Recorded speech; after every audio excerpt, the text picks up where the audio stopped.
Hello, good morning, good afternoon, good evening, everybody, wherever you may be. Thank you for joining us. I'm Rami Khouri, the co-director of global engagement at the American University of Beirut, and we are pleased to have guests from three significant institutions that deal with Palestinian history and culture and identity and issues of that nature. And we brought these three people together to discuss what they're doing in each of their institutions, but more importantly, I think, or on a wider level, to share with the public what is happening in the world of knowledge, archival documentation, social mobilization, political mobilization, cultural affirmation, preservation, these incredibly important fields which complement the political battle that's, and in some cases the military battle, but the political battle between Zionism and Arabism in Palestine and across the region that's been going on for over 100 years. It was about 100 years ago, just over, that we had the Balfour Declaration, and it was almost exactly 100 years ago that we had the UN mandate that the British, more or less, with the Zionists, wrote to give the land of Palestine to the Zionist movement with the tutelage of the British colonial government. So this has been going on for 100 years. And what is happening in this arena of culture and identity and archival preservation is not totally new. It's been going on for many years. Some of these institutions have been working since the 60s and 70s and 80s, but there's a tremendous expansion of all kinds of institutions, local level, national level, international level, most of them created and run by Palestinians, that look at legal issues, that look at cultural identity. You've got Palestinian groups all over the world recreating the oral history of their villages that were either occupied or evacuated, ethnically cleansed in 1947-48. You've got people reaffirming the cultural nature of their legacy, what they wear, what they eat, what they sing, the poetry they do. So this is an incredibly important reality today, which is different from what happened 100 years ago.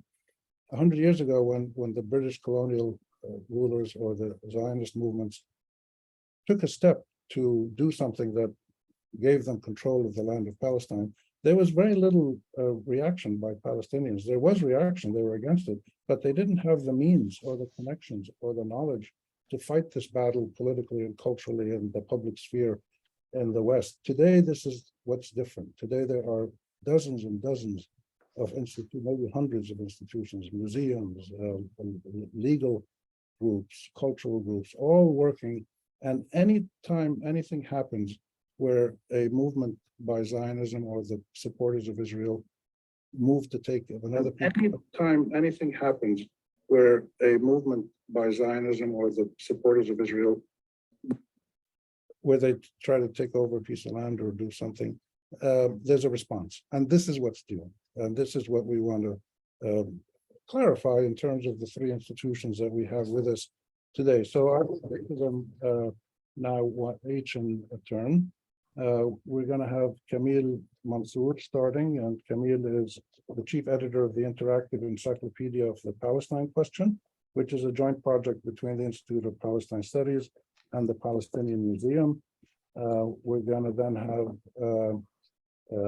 Adel Al-Aidi Haniyeh, who is Director General of the Palestinian Museum and has been long active in this field for decades. And then we're going to have Dr. Rami Zreh, who is a professor in the agriculture school at the American University of Beirut, but in this capacity, he's the interim director of the Palestine Land Studies Center that has recently been opened at the American University of Beirut using the donation of the collection of Salman Abu Sitta, which he will tell us about, probably the best available documentation of the land and people of Palestine over the last several centuries, actually. It goes way back into the Ottoman, even into the Roman period. So they'll each talk for about 10, 11 minutes, and then we'll open it up for discussion amongst ourselves or with the audience. If you have questions, comments, in the audience, you can put them on Facebook where this is live, or in the Q&A here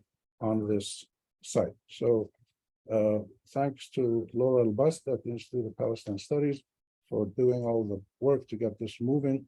And let me turn it over to Camille Mansour. Thanks, Rami. Let me first start with a quick overview of the current state of the Palestine question, because it permits us to grasp better why there is today such a profusion of activities focusing on Palestine history, culture, and identity. In order to describe the state of the Palestine question today, 3 levels have to be taken into account: the Palestinian-Israeli balance of power, the official Palestinian strategy, and third, the grassroots level. Concerning the Palestinian-Israeli balance of power, it is well known, the imbalance is manifest. In the military and economic arena, in the support each side gets or does not get from states in the region and the world. The imbalance expresses itself in a colonial and apartheid regime, with Israel expanding settlements, imposing the siege of Gaza, controlling Palestinian lives in the West Bank and Israel, and preventing Palestinian refugees from returning to their homes. That's, on the balance of power. Now, concerning the Palestinian official strategy. Faced with this imbalance, Palestinian official actors, the PLO-affiliated organizations, and Hamas are either in complete disarray or do not have the political military instruments that could show a quick and tangible improvement in the balance of power. In addition, Palestinian established organizations appear to draw part of their efforts away from resisting the occupier to facing each other. This leads me to the grassroots level. No wonder that the Palestinians have felt for several years now that they are marginalized and disenfranchised. I don't know the percentage of those who have consequently chosen an exit strategy, but the voice of those who refuse to stay passive is noticeable. This ranges from individual acts against soldiers and settlers to the general smooth steadfastness of people in their daily life, passing by the formation of informal groups such as those that we heard about in Jenin and Nablus in the last few weeks. The spontaneous mobilization in May 2021 of the Palestinians all over Palestine, and whose number is today greater than that of the Jewish Israelis, and the mobilization among the Palestinians in the diaspora are also a witness to the grassroots response to the current state of the Palestine question.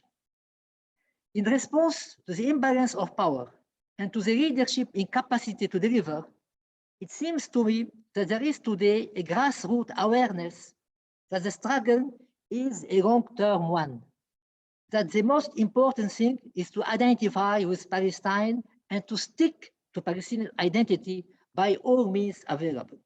And it is within this environment that we are observing today the multiplication of initiatives and institutions that aim at preserving Palestinian identity in its various forms, whether it is historical, cultural, artistic, or attachment to the village that was destroyed in 1948.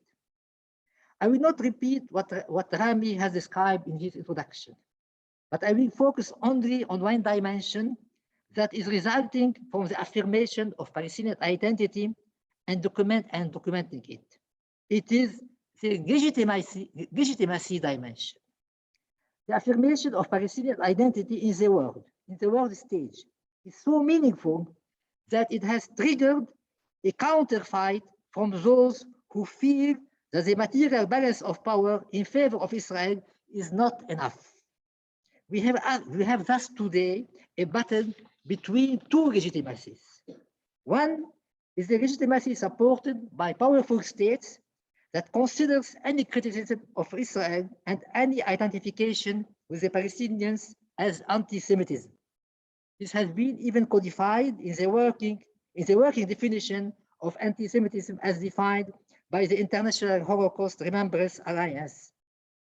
On the other side, in this fight, there is a legitimacy of the struggle for the Palestinian cause as a universal cause.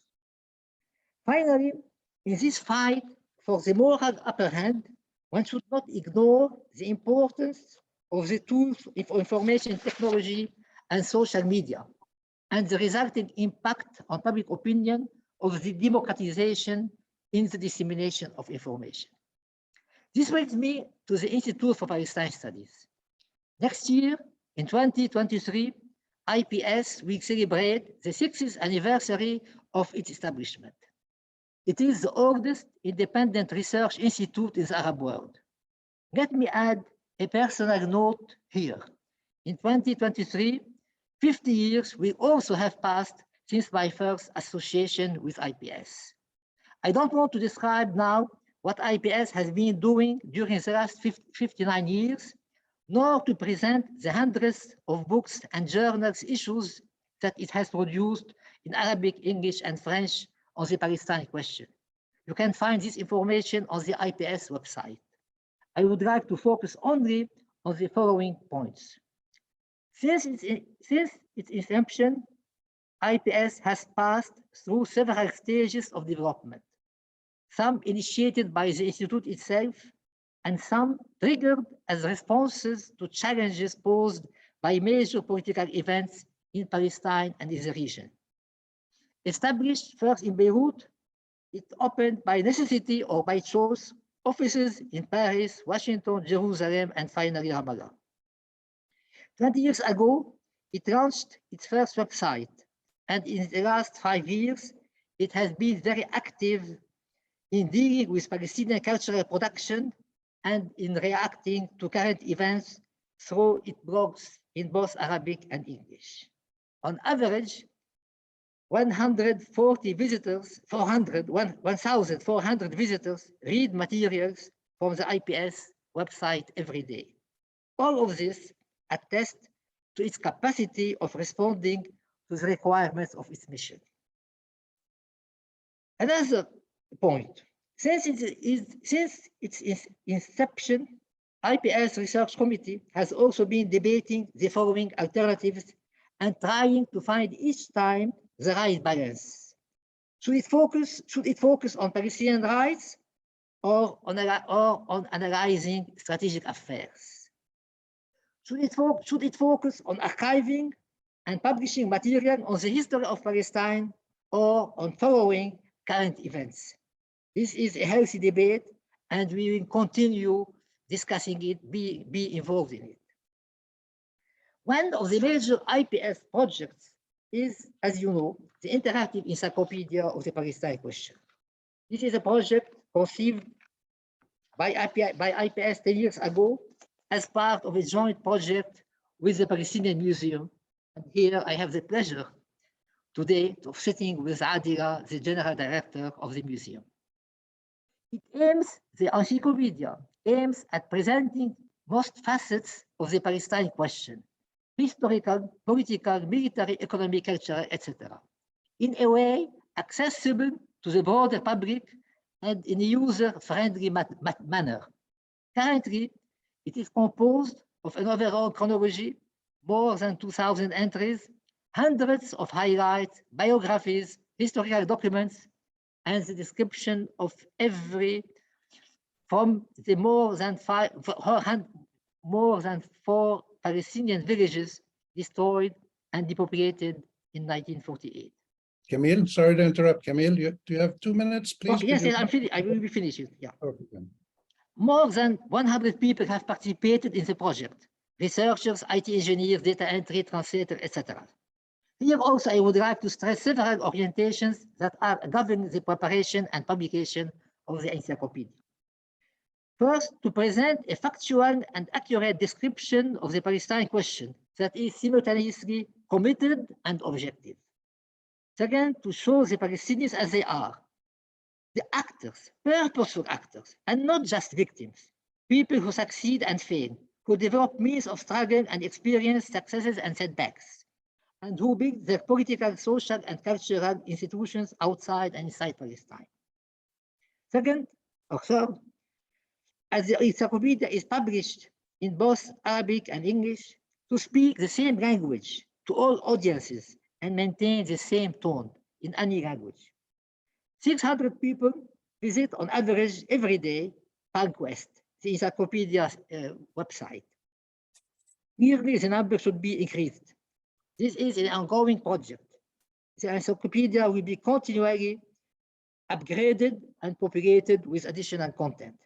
We ambition also to publish it in French and Spanish. Thanks. Thank you, Camille. We'll turn now to Adela Laidi Haniye, who is the Director General of the Palestine Museum and does many other activities in this field. تفضلي يا Adela.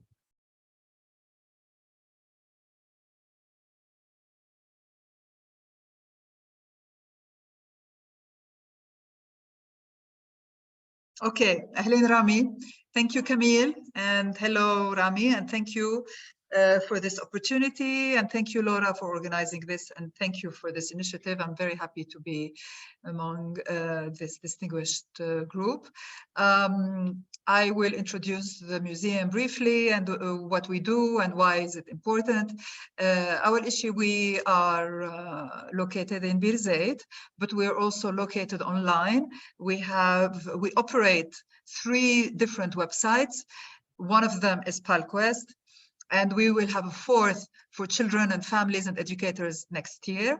However, I urge and I ask our audience now to go on their YouTube accounts, Instagram and Facebook, and begin following the Palestinian Museum if they are not doing so already. So we are called, you will find us as PAL Museum, or Palestinian Museum non-governmental organization, depending on the social media page. Our museum opened its doors in 2016 in the town of Bir Zayed, so we're close to the university. We were established by the Ta'awun Foundation, the Welfare Foundation. We are the flagship project of the Welfare Foundation. Now we have become independent, but we still have a very important tie with the Ta'awun Foundation. We have an independent board and so on. What is the museum? The museum, first of all, is a beautiful building, very modern building, horizontal building on the hills of Bir Zayed, which won the Aga Khan Award for Architecture in 2019. Rather, our architects won it. And we were the first modern architectural project in Palestine that won this award. Our mission is the production and dissemination of emancipatory learning experiences about Palestine, its culture, and its people. So the main thing is learning experiences. These learning experiences take many shapes: websites, virtual reality, digital exhibitions, on-site exhibitions, education programs, public programs, research and knowledge programs. There's a variety. But why do we privilege the learning? Because we are a museum. So the first goal is to disseminate knowledge about Palestine. But of course, the way we do it is that we always say that we produce knowledge with new perspectives. And of course, I underline what dear Camille said, that we address all audiences, Palestinian and non-Palestinian, and Arabic and non-Arabic, with the same content and the same tone. This is extremely important to us. Now, why is there a museum? Why is our work important? Our work is important because of our scale and our means. We are able to leverage knowledge and experiences and knowledge which is here and there, and connections which already exists in Palestine and in the diaspora, but give it oomph, give it exposure. So for example, in our public program, we don't create new activities. We do open calls and we support people who are already producing this or that activity. When we produce our exhibitions, for example, our exhibitions use academic advisors, curators. We do an enormous work of research, and we leverage archives. But the difference is that we put this we realize this we produce these experiences with an immersive format. What does this mean? This means that if 5 people have read a book, an important book, or if 1 person has heard of certain massacre or a certain occurrence, or 10 people maybe they have heard about it, or if they have scrolled through a Facebook page about, you know, black and white pictures of the 19th and the 20th century of Palestine, we put it all together for them in our exhibitions or in our annual conferences or on our Facebook pages in a larger format, okay, that more people have access to than the PhD postdoc who will open a book or who will open a learning encyclopedia. So this is where it comes from. So we have also, because we have a certain financial means, we are able to go to donors and to tell them, we are doing this, why don't you partner with us on this and that project, okay? So this is where the importance of the museum is. Also, because we're very lucky to have very young and dynamic, qualified and professional staff, we are able also to give this audience or this aura or this echo to whatever we do. So in addition to the exhibition, now I will just list what we do. For example, our model is focused on the annual exhibition, which is always about a historic or cultural topic. So if people are struggling with what kind of museum we are a historical museum, like the African American Museum in Washington, D.C., or the Museum of American History, for example, in Washington, D.C. So we're not an art museum, we're not a folklore museum, we're a historical and cultural museum, okay? Because of our scale, we are able to occupy this field of museology in a professional manner, thanks to our international ties. And one byproduct of our work, which I'm happy to say that we're not responsible for directly, is that when we deal with a certain topic, let's say the coast or Palestinian costume, we realize that organizations around us have a raised consciousness of this field, and it professionalizes the field. Okay, a field that maybe was not really professional. Actors in the field, they realize that they need to up their game. So besides the exhibition, we have, of course, 3 websites, as I mentioned. We have the PAL Museum website, where you can visit our past exhibitions virtually. We have PAL Journeys with IPS. We have PAL Archive, where we have social history archives that people can browse and bookmark. Next year, we're going to launch the first Arab museum website for children and educators, which is going to be called Sanasil. This is going to be for children and educators based on Palestinian museum content. We also have an annual conference, which usually deepens the themes of the exhibition, but this year it was focused on something we're very proud of completing, which is we developed 2 years ago. We had an open call for research grants in the field of Palestinian culture, and we gave the largest number ever of research grants in Palestinian culture to doctoral students, para-doctoral, postdoctoral students, and we had a 2-day conference this year. And next year, we're going to have 3 books that are going to come out from the conference and from the various discursive interventions we had. So again, because the Palestinian Museum exists, we are able to fund researchers in various topics of Palestinian culture who would not have been able to find money elsewhere for that.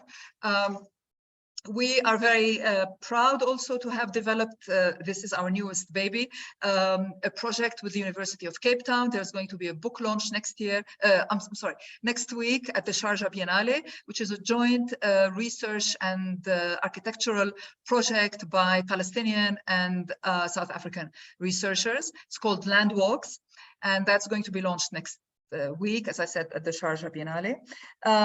So this is a crash tour of the Palestinian Museum programs, and I'm happy to answer more questions later. Last thing I'd like to say, that if anybody listens to us in Qatar or is going to Qatar in the next few weeks or months to attend the World Cup, they should go to Katara Cultural Village, Katara with a K, where we are showing the third version of our Palestinian embroidery exhibition.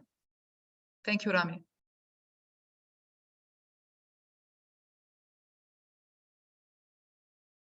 Thank you, Adila. Thanks for an amazing tour and for keeping on the time schedule. I just want to make a quick comment on the first two presentations we've had to, again, amplify and clarify the significance of this. So when I was a freshman in college in 1967 in the United States, and the 1967 war, the June War broke out, of course, I instinctively tried to play my role, and I needed information, and I called my father, who was back then in Geneva, and said, where do I get information about Palestine? Because the pro-Israeli students are saying there's no such thing as a Palestinian people. They never existed. There's never a state. And I, of course, was a young man. I didn't have the information that I do now. And I had to scramble around and talk to people at the UN and other places. Today, if any child anywhere in the world wants knowledge on Palestine that is factual and relevant to life today as well as to history, it's available on their phone. And I'll give you an example. Here in New York, 2 days ago, I met a little girl, 8-year-old girl, who was doing a project in her school. And she needed information on Israel and Palestine. It came up suddenly. They just chose countries for students to present on without any political significance. But she had to find information on Israel and Palestine. And she immediately opened the website of the Palestine Museum and other websites, and everything was there. So what this does, what this means, is that there are hundreds of thousands of young Palestinians and their supporters around the world who now have at their fingertips the factual knowledge that was not available to their grandparents and great-grandparents 100 years ago. And this knowledge is now being mobilized to the point that we had 3 days ago, the FBI in the United States announced that it was going to investigate the assassination of Shireen Abu Akleh.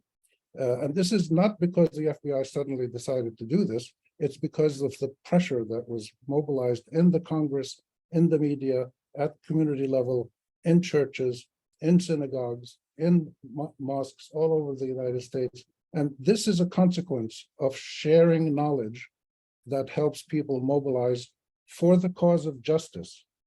And this is an incredibly important point that we're at today.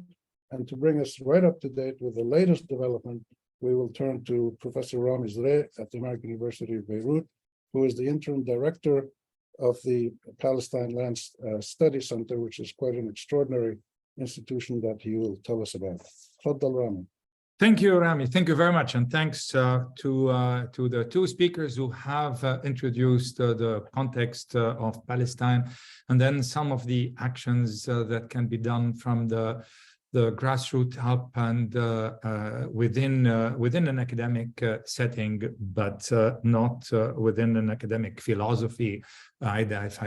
If I captured well what the Palestinian Museum is, I am absolutely fascinated with the museum, and I think it's a great place. Let me give you a bit of genealogy before I start, and I promise I won't do that for too long. So the Palestine Land Studies Center, the PLSC at AUB, is really recent. You know, it was created in 2019, but effectively we started working in 2022 because of COVID. However, this is this is something that comes from that builds on the work of Dr. Salman Abu Sibta and the Palestine Land Society, which is a non-profit association located in Britain. I invite you to visit their website because it's also fascinating, the work of Salman Abu Sitta and his group on the design and the redesign of villages that have been destroyed by the Israelis is fascinating. He has also published a number of atlases of Palestine, and one of the most recent, and Rami's asked me to show it, so I'll show it. That's, and I think you probably see it the other way around, so you have to be Leonardo da Vinci to read this fluently, but it says the return journey. And this is about the villages and the locations that have been destroyed in Palestine, in English, Arabic, and in Hebrew, for those who care to learn about this. This is one of a large number of publications. And Salman very kindly offered his entire collection to AUB in order to found the PLSC, and that includes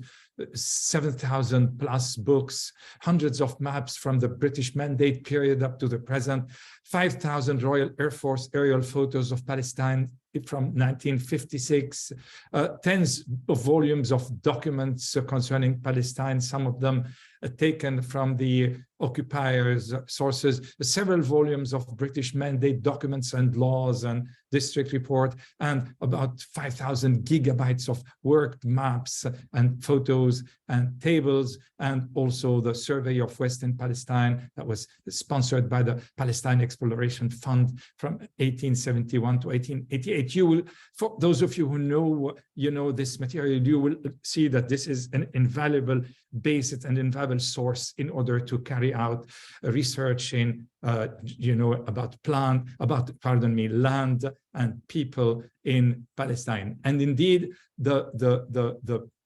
PLSC's vision is includes very, very clearly land and population studies. This is what we do, but we do it in several different ways, and I will now talk more about it.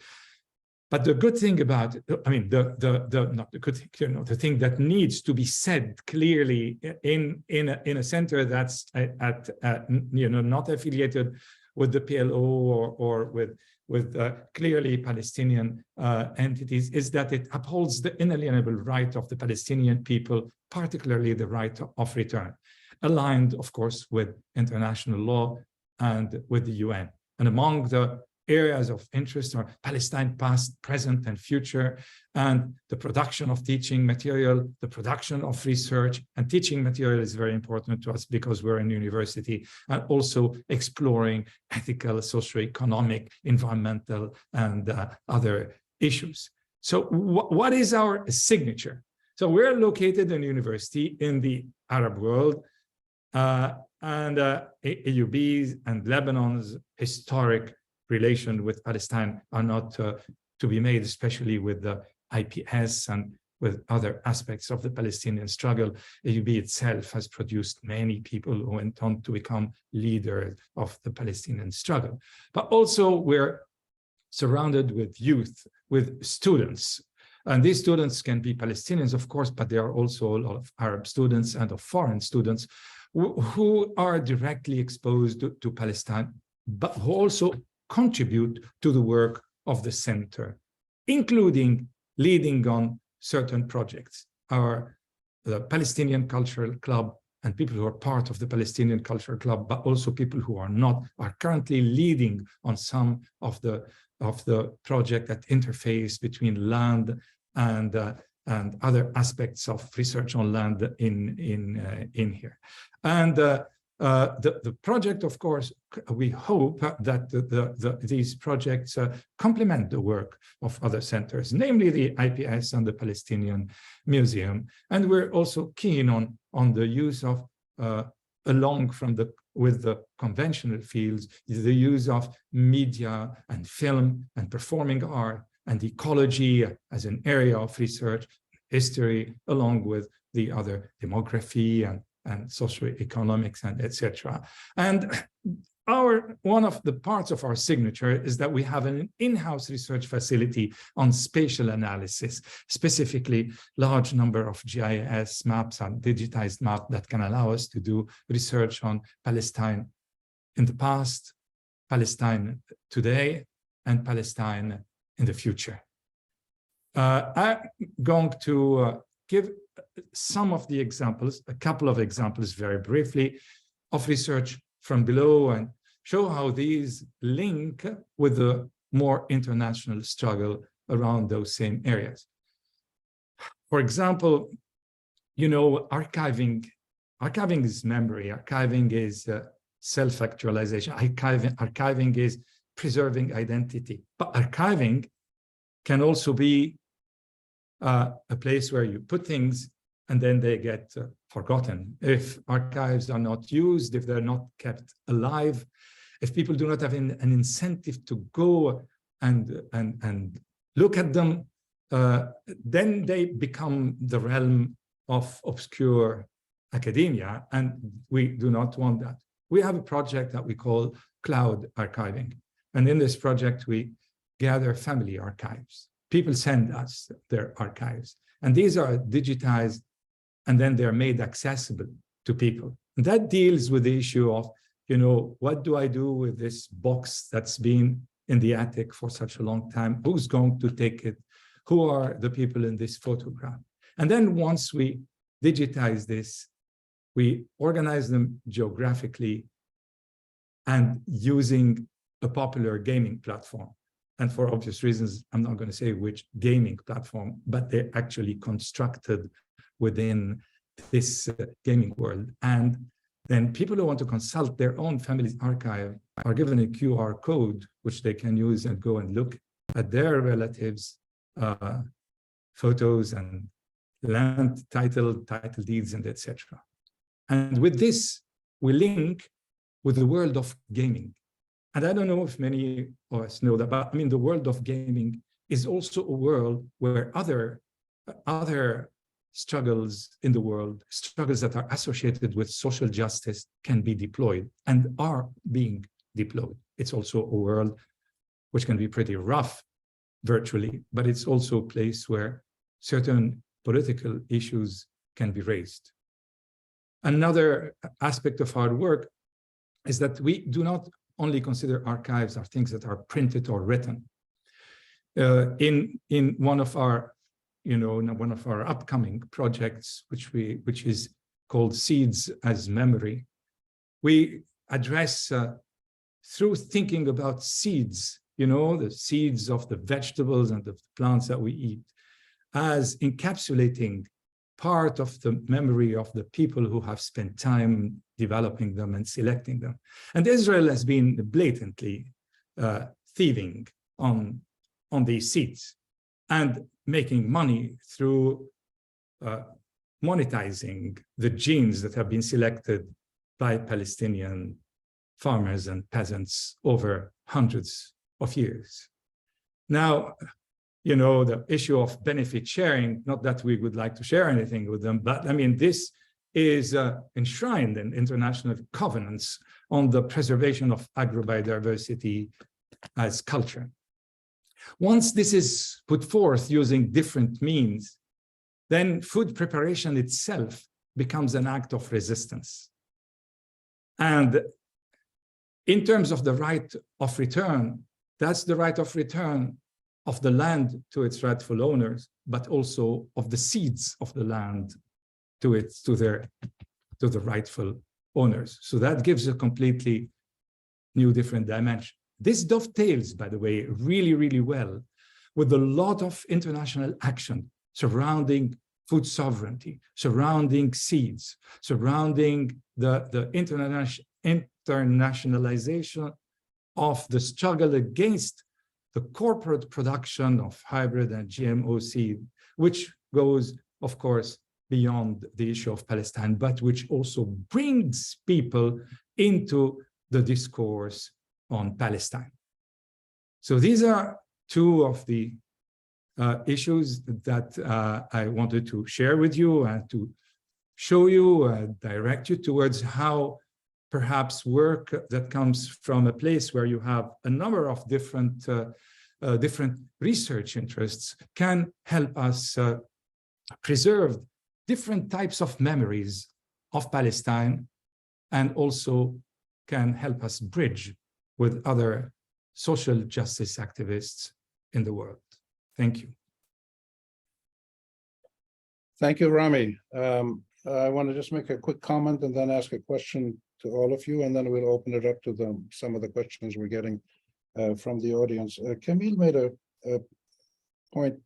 He talked about the Palestine cause as becoming a universal cause. And this is really significant, because what I've noticed, again, living through this for the last 54 years of activism, today, because of the work that you do and hundreds of others and thousands of other Palestinians do all over the world to share the truths of their reality and their legacy and their humanity, these truths have become more and more self-evident to people all around the world who explore the quest for social justice. So we're at a point today, I believe, especially based on the events of last May and June in Jerusalem and all over Palestine and Israel, when there was a huge uprising of Palestinians fighting for their rights and justice. We're at the point where Palestine, I believe, is one of the 4 global causes that galvanize public opinion, street marches, all kinds of activities all over the world today. And those are the Black Lives Matter, which is the struggle for social justice, the Me Too movement, which is the struggle for women's equality, climate change, environmental protection, which is the struggle for preserving the global land and natural resources, and Palestine is now one of these global movements that gets people in the US and Australia and France and South Africa working together for the quest for justice. It's quite extraordinary how the Palestine issue has grown to reach this status. And the last point I'd mention on this is that what we're seeing in the last year and a half, since the May-June events of last year in Sheikh Jarrah and other places, is because the Sheikh Jarrah protests and Israeli colonization and expulsion of people, which was seen live on television, brought this to the attention of the world. And the Palestinians, for the first time last May and June 2022, had the chance to speak to the world directly. We never had such a huge opportunity for Palestinians, young, middle-aged, and older, to speak to the world directly through social media and other means. And the theme that they presented, which has now resonated widely and is seen in all of your activities, is that this is not about 67. This is about 47 and 48. This is about the Nakba. This is about the depopulation of Palestine and the colonization of Palestine by Western-supported Zionist movements. So the struggle has been brought back to its total historical reality, which is from Balfour to the Mandate to 47, 48, and until today. And today, there is constant talk about the anti-colonial struggle, the decolonization struggle in Palestine, which is fascinating, which is important because it forces everybody, wherever they are in this situation, to address the realities that the Palestinians, through their activism, through their documentation, through their research, through their mobilization, the Palestinians have put this question on the table, that Palestine is an issue of decolonization and anti-colonial struggle. And it started 100 years ago, and it's more dynamic than ever today, thanks to the work you and many, many other people do. So that's my comment. My question is, in this wider context, do you, and this takes us to one of the questions from the Q&A, which is, do you see this reality affirming itself? And particularly, what do you see happening with young people, young Palestinians and other young people around the world? Are they becoming more active? Are they asking questions? Are they getting involved? We can start with Camille.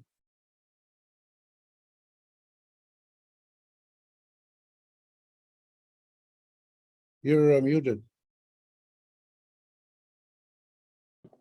Yeah, no, okay. Yeah, I guess so. It seems to me, if you look at the people in the West Bank and in Gaza first, and in Jerusalem, it's obviously, we find young people participating in the struggle. On one side, you have these, operations, spontaneous operations by young against soldiers, against settlers. It is meaningful. Whether you support or don't support, these acts, it is very meaningful. It expression of the youth aspiration to justice and to liberation. Now, concerning, and also I was struck 2 years ago by young girls participating in demonstrations in what the so-called DCO area near Ramallah. Young girls, so demonstrating with energy, with force against the Israeli soldiers. It's really meaningful. We cannot ignore it. And it seems to me also that we hear, especially because of the Encyclopedia Impact West, we receive many, questions and requests from young people all over the world. And it's also meaningful for us. Now, what is lacking, obviously what is lacking, is something, a system or a mechanism to unify, to make, this sense of identity by young people into, a political force. And that is lacking. By the way, that is really lacking. Yeah, we saw the mobilization, for instance, in Gaza, the Great March in 2018, 2019, and then what happened with this? There is obviously a problem in unifying the individual or the small group struggle into a meaningful, coherent potential political force. Thank you. Adila.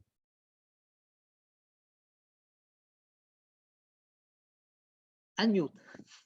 I agree fully with Dr. Camille, and I will explain how this translates in our field.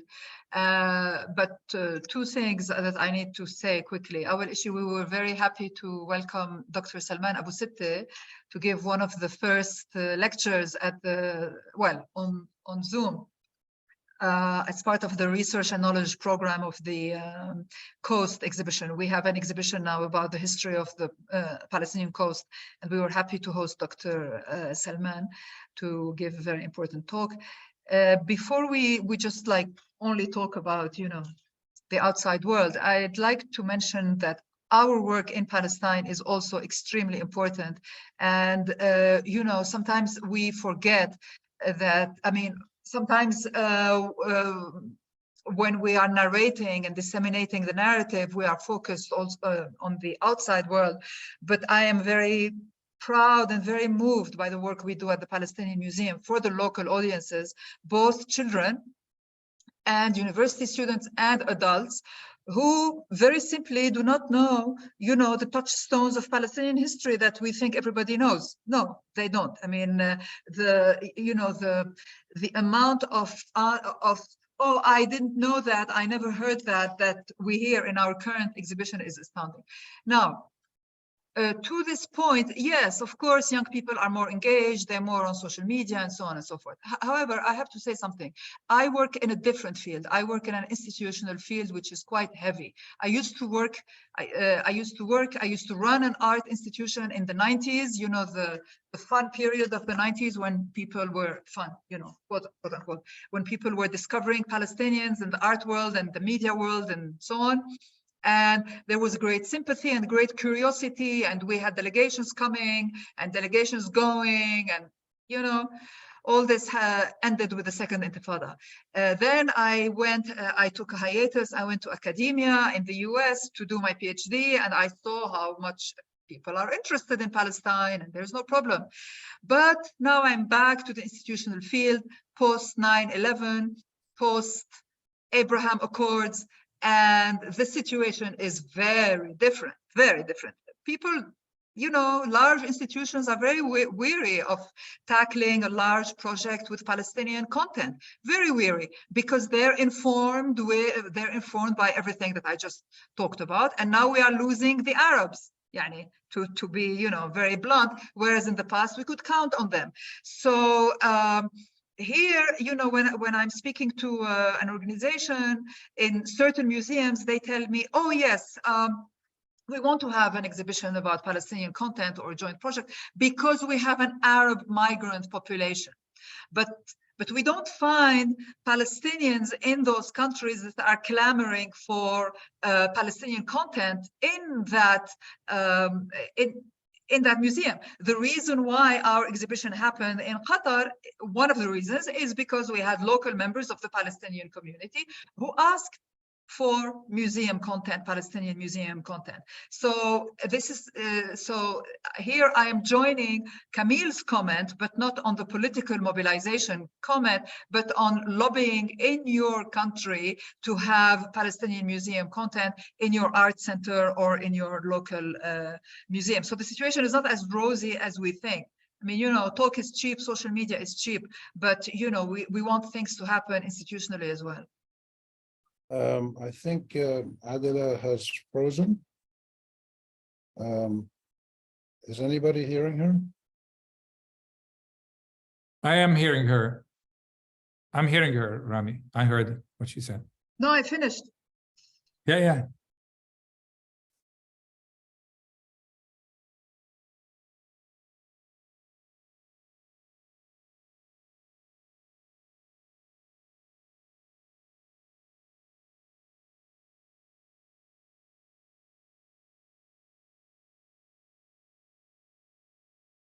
Hi, well, okay.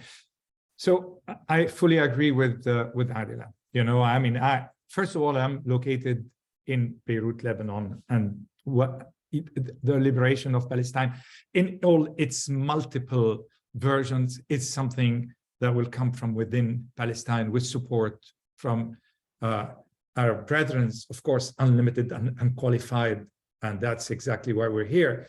But the important people are the people who are inside Palestine, those who are experiencing oppression every single day in its multiple form. And I think that the work that the Palestinian Museum does, and I repeat, I said at the beginning, I'm saying it again, is fabulous. And what we can do is hopefully to complement the work and not to replace in any way the work of that is being done inside. On the issue, on the very question that you asked, Rami, you seem, you know, to have answered that question better than me. I live in Lebanon. I work with students and with youth and with people in Lebanon, and the relationship between Lebanon and the Palestine struggle is constantly negotiated, you know, and I think it's you know, it's a good thing. There is tremendous support, but this is not necessarily the form of that support, and the wanting to learn are not necessarily something that everyone agrees upon, and you know, this is I can't say what's happening in the rest of the world where people are mobilizing in droves in order to support the Palestinian struggle. What I know is what we do, and there is a large number of people in Lebanon who believes that what we do is to give support to the extent, to all the possible extent, to the people who are fighting the real battle on the ground in Palestine. That's what I have to say about this. Thank you so much, Rami. It seems that Rami Khouri's connection was cut off. He's trying to log back in, but I'll continue some of the questions.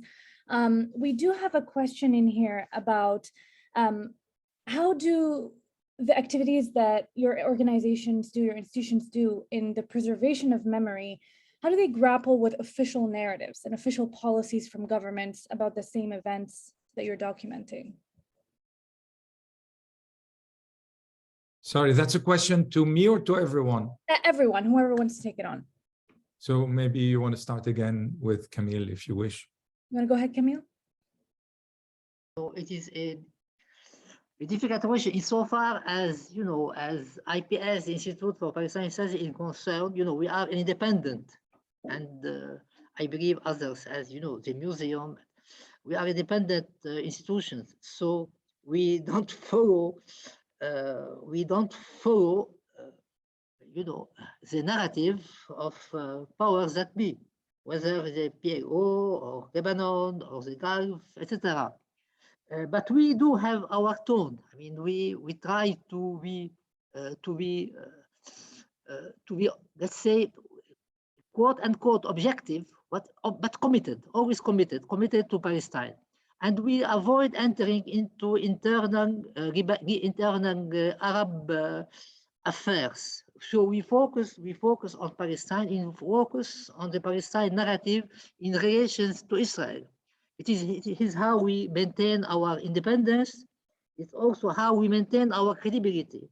We don't change our, but we use really a calm tone in all our publications. We are not a political party. We are not activists in the sense that we throw stones or we demonstrate. Our mission is academic, but committed also. I mean, that's how I see things, and how, you know, the IPS has you know, maintained its credibility through the 60 years of its history. Thank you, Camille. Adila, do you want to add anything? I will just say the exact same thing that Camille said. We are a non-governmental organization. We do have governmental partners in Palestine and outside Palestine, and yeah, and we maintain our independence. There's just one thing I'd like to say, which is kind of outside this realm. Yes, we do produce learning experiences, and we do produce educational material, and we do give academic grants, and we have an annual research conference, and so on and so forth. And our major programs are done with academic advisors. However, for us, it's what's important, and this is why, you know, I use the word in our mission statement, learning experiences, because knowledge is not everything. You can, as we know very well, you can know something intellectually and you don't act on it. So in our case, the immersive environment of the exhibitions, the emotional connection, to create what is called in French le déclic, or the aha moment in English, is very important. So yes, we are, you know, we are a site of learning, but you don't learn also with your brain. You learn also with your eyes and with your emotions. And we're happy to provide this kind of experiences at the museum, online and on site. And maybe Rami, if you want to close us off. Sure, very quickly. You know, we don't really have any major official narrative, state narrative that opposes the support to Palestine. In Lebanon, the enemy of the state is still Israel, and therefore our work is fully aligned with the states. If we're concerned about the issue of the state in Lebanon, there is absolutely no concerns. AUB has has clearly indicated its support by funding and initiating this center, and therefore this is not a matter that is of importance to us. We're opposed to the state of Israel, and we're very proud about that. Okay, I am back with you. I don't know what happened. I think it's the third world infrastructure in New York City, possibly, but I'm not sure. But so do we have other questions that any of you would like to raise to each other? One last question I'd like to ask. in terms of, Adil, I mentioned the sensitivities that arise when people around the world are asked to do something on Palestine, and some of them hesitate, obviously because of the political pressures they feel they might get.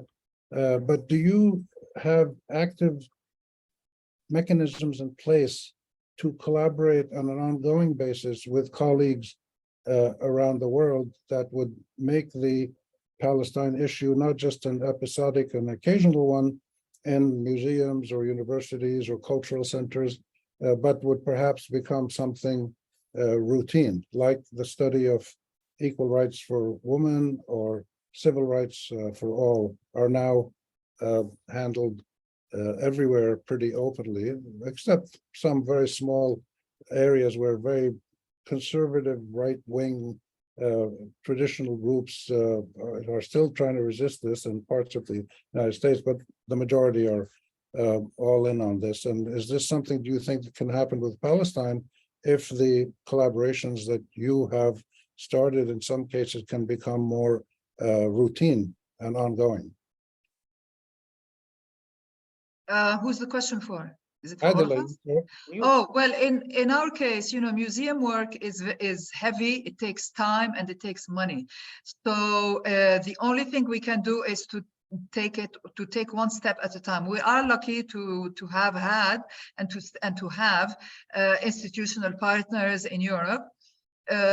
We will continue, you know, spreading the good word, but the thing with museum work, and this is why I was comparing with the 90s situation, is that you can't expect to have an institution, whether it's a museum or a foundation or a library, that will give you 100% money and tell you, please produce a nice project about Palestine. It doesn't work this way. You need to co-fund.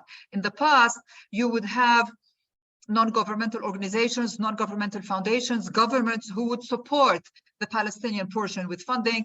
This is not happening anymore. So we need to be creative in finding that co-funding, because obviously we can't bring funding to the table.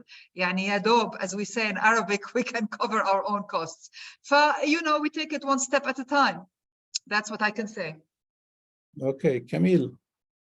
No, I have nothing to say about, you know, because you addressed your question to Adila, so. To all of you. Your experience in terms of long-term collaborations at the Institute of Palestine Studies. Yes. I mean, we have on this aspect of cooperation, we now have joint programs with different universities in the UK and the US. For instance, we had, you know, an important conference 2 weeks ago in Ramallah, and it was a hybrid conference, and with the participation of for instance, the Palestinian Center at Columbia University, and other institutions. So we are very much interested in developing this kind of cooperation with other Arab and international academic or research institutions in the world. It's important for us. It also enriches IPS work itself, and also, I guess, it also permits the renewal of potentialities within IPS. For instance, we need young researchers. There is really today a problem in finding young researchers competent enough, or at least potentially competent to make research on Palestine. We find it difficult. We find it difficult whether in Lebanon or in the West Bank or in Palestine, and also elsewhere. So that's also makes me say something about, you know, the kind of education in the Arab universities. There is really a problem in Arab universities. I have the feeling, being myself, you know, an academic, I have the feeling that directors of PhD programs, of master's programs, don't focus enough on specific points, specific issues in Palestine history. You know, you find it in the West, in for instance, in European and American universities, somebody who works on radio between 1930, the Palestine radio between 1936 and 1948, you don't find such specific works by Arab students in Arab universities on specific issues, and that's really not helpful for the whole research on Palestine. Yes, but there's a problem with funding also. There's no funding in Arab universities for this. Right. Whereas you find European centers give money. So it is a question of funding. Yeah. Yeah, thank you. Rami Zred for the last comments. Well, okay, then, this is very much something that the center has been built to do. So it's actually designed to do that, to facilitate the production of research from our university, but also from other universities. So people we work, we have associate and affiliated researchers from a number of universities who are working, people who are working. I'm just going to say, because I remember him, Mark Zaytoun from East Anglia University, who works on water and who's also an affiliate of the center, just a person who's known, but there are also a number of other people. And I think the production of knowledge will be pretty, it will increase, like it will snowball from AUB and the regions behind. I know the work that's been done in Birzeit, by the way, and I know a couple of people who are working in Birzeit. I'm just going to mention one name, Omar Tesdel, who is a geographer and a friend, and with whom I've been working for a long time. He's worked on seeds, etc. And so we're inviting him to come here and be an associate researcher for a while. So these things, and then some people are going to do their masters. We have a couple of students who did their masters on the historic use of agriculture as a tool of war in the settler colonization of Palestine. So, very looking deeply into this. I think that, there is a stage in which we need to take stock of everything that's been done before we can actually declare that not enough has been done. I think there is a whole stock-taking exercise that hasn't been happening, and I think we're going to engage in it at AUB, at the PLSC, and hopefully, in collaboration with IPS, with the Palestinian Museum, with whoever is on the right side of history. What I think is the right side of history, and who wants to participate. But I think this stock taking, because Rami K keeps bringing me names of people I've never heard of, and we're doing exactly what I'm doing and the way I'm thinking, and these are people I've never really heard of ever. So I think there is an issue before we declare that there isn't enough being done. Yes. I think we really need to take stock of what is being done, to enter into a relationship, invite these people to be co-joint, affiliate, etc.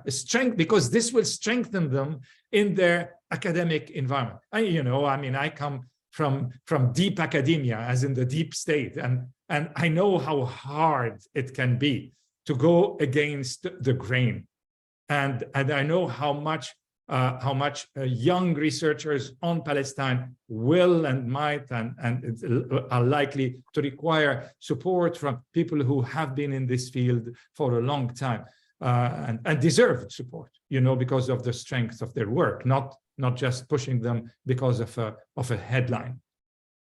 Thank you, Rami. Just to amplify that point, my work with the American University of Beirut is to set up global collaborations and partnerships on academic research and public outreach, to share the knowledge that we have at AUB with people around the world who have equally valuable knowledge, but together we have a bigger impact. And I can tell you that from just in the last 4 or 5 months, since I started mentioning to people about the Palestine Land Studies Center at AUB, I've had people instinctively come back and say, oh, we'd love to work with you, because the center, like the institute, like the museum, provides a anchorage, a physical and human anchorage with credibility and real knowledge and dynamism that gives you something to work with. These things didn't exist very much in the Arab world before.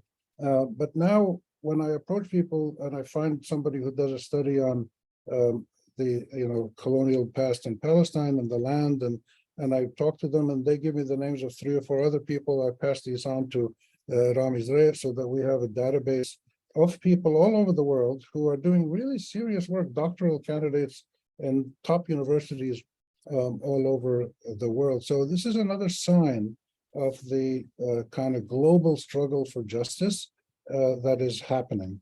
And it's very moving when you encounter these people. And they're not all Palestinian. I would say half of them are Palestinian.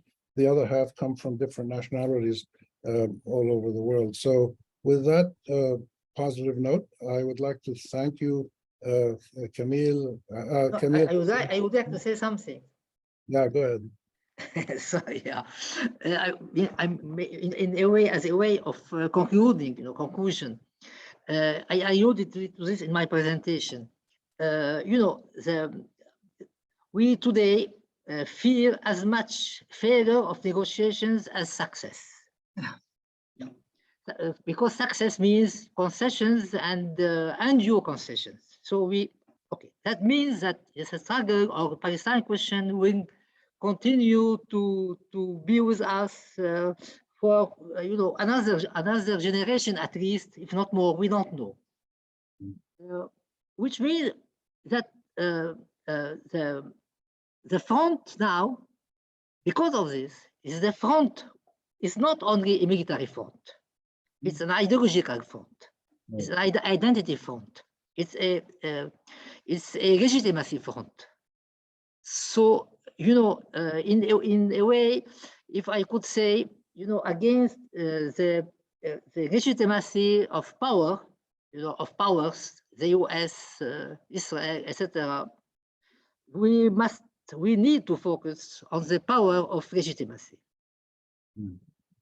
Absolutely, and this is why the Israeli government absolutely refuses to cooperate with the FBI to investigate the killing of Shireen Abu Akleh, because once the question of law and justice anchored in international law is brought into the question, Zionism has a problem because of its history with taking over the land of Palestine and expelling its people. And in the final analysis, we are struggling for justice for all. We're not saying Palestinians should have rights, but Israelis or other Arabs or Americans, we're saying there has to be equal rights. We want the rule of law, equal justice, social justice, political legitimacy, national integrity, and a decent life for every human being in the Middle East and around the world. And if the Palestine issue can raise this question of the legitimate struggle for legal and political justice and equal rights for all people, we would have done a great service for humankind. So I think this is it's a big challenge, and we're each playing a small part in this, and we will continue to do it. And on this note, I would like to thank you all for participating. Thanks to Laura Albast at the Institute for Palestine Studies in Washington for her behind-the-scenes work in organizing it. We will capture all this knowledge and disseminate it widely with all of the links to the various websites so that you can all share this information. So thank you, Camille, Rami, Adela, and Laura, and thanks for the audience for joining us. Bye for now. Peace be with you.